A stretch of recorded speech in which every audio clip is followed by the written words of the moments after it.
многумина знаат всушност дека од денес започнува културното лето во Кисела Вода и неколку дена подоцна одбележувањето на 68-миот роденден на самата општина. Но за сите оние кои што не се запознаени толку што ќе се случува всушност во Кисела Вода на свеченото отварање, секако и останатите денови, разговарам со градоначалникот на Кисела Вода Орца Георгиевски. Добро утро и добро дојдовте во утринската на Телма. Добро утро и поздрав до вашите гледачи најпрво. Во што ќе имаме ние жителите на Кисела Вода можност да уживаме? Кои се изведувачи артисти ќе настапат? Па како и минатата година, така и годинава се потрудивме да имаме застапеност, практично да го покриеме културното лето, заедно да го поврземе со 68-миот роденден, како што најавивте, на општина Кисела Вода, да имаме 4 концертни манифестации во кои што ќе имаме содржини за сите наши сограѓани, односно за сите категории на наши сограѓани, независно од нивната возраст, така да во овие 4 концертни манифестации имаме програма од за најмладите во нашата општина, имаме до програма за највозрастните. Имаме така 3 поголеми вечери со посериозни настани. Тоа е вечерва кога настапува DJ Мац заедно со 2 бона од 21 часот.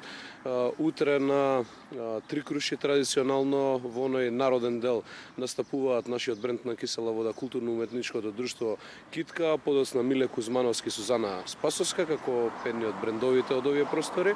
Наши во сабота имаме концерт кој што ќе го започне Жаре Бербер заедно со неговиот бенд, подоцна настапува Петар Грашо како една од балканските звезди, која што верувам дека ќе најде на сериозен интерес.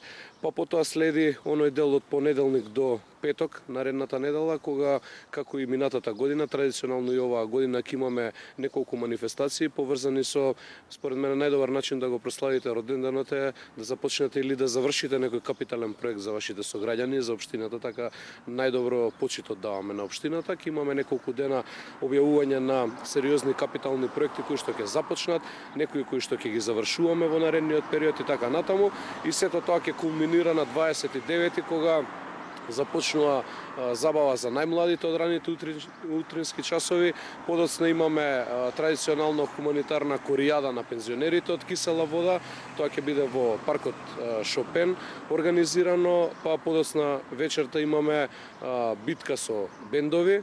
Тоа се оние млади бендови, нови бендови кои што настапуваат, а најдобрите општината ќе се погрижи да им направи концерт, како и минатата година, така и оваа година.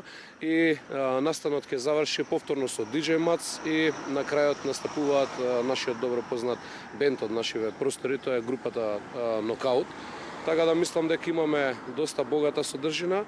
Ја користам оваа прилика да ги поканам сите наши сограѓани да се приклучат и да уживаат во овие неколку концертни вечери овде во Кисела Вода. Оваа забава ја правиме токму за нив, за малку да излезат од ова сивило и секојдневието во кое што живеат и проблемите со кои што се соочуваат. Не само граѓаните од Кисела Вода, ги повикуваме сите скопјани да се приклучат и граѓаните од Република Македонија.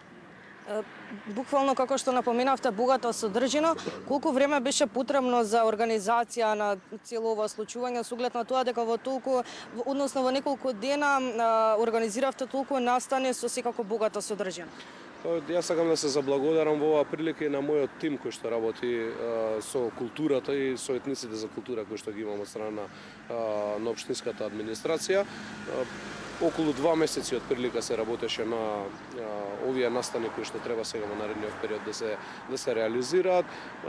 Макотрпна е таа работа, организација и сите тие моменти, но на крајот на денот верувам дека на општо задоволство на сите наши сограѓани од Кисела Вода ќе биде сето она кое што го сработи изминатиот период заедно со мене и мислам дека ќе биде евидентно од вечерва дека граѓаните и токму и ова го бараат како и минатата година да има вакви настани кои што ќе ги посетат. Имам уште едно прашање за крај. Можев да забележам дека всушност многумина од изведувачите водат потекло токму од Кисела Вода. Дали можеби тоа е самата поента и дали ова свечена традиција, да ја наречам, ќе си остане традиција, ќе продолжи? Па точно и минатата година, но и оваа година, со исклучок на нели минатата година Желко, оваа година Петар Грашо, како балкански звезди, се потрудивме да акцентот го ставиме на изведувачи од наша територија овде, од Кисела вода, и ако добро погледнете, дури и водителите кои што не се за овие манифестации се наши сограѓани овде од Кисела вода. Сметам дека најдобар начин за да се ги зајакнете или да ги мотивирате своите, да ги уклучите во процесите кои што ги превземате и задачите кои што сте ги замислили да треба да ги остварите, така да јас политика не мешам во сето ова, знаете и самите, не ми е важно која политичка партија, гледавме акцентот да биде ставен на наши сограѓани овде од Кисела вода, кои што, како што споменав, од водители до изведувачи бидат вклучени, но секако имаме ние и бендови кои што се од Република Македонија, кои што и како ги сакаат нашите сограѓани од Кисела вода, па ги вклучивме и ние. Ви благодарам многу за сите овие корисни информации. Се надевам дека убаво ќе поменат овие денови и ќе остане традиција. Ми беше чест. Ви благодарам уште еднаш за можноста да бидам гостин во вашата емисија и вечерва ве очекувам и вас. Се надевам ги откривме сите корисни детали и секако уште еднаш да ги потсетам сите оние кои што не гледаат дека денеска започнува свеченото отварање токму овде каде што се наоѓаме на лице место во самиот расадник во Кисела вода.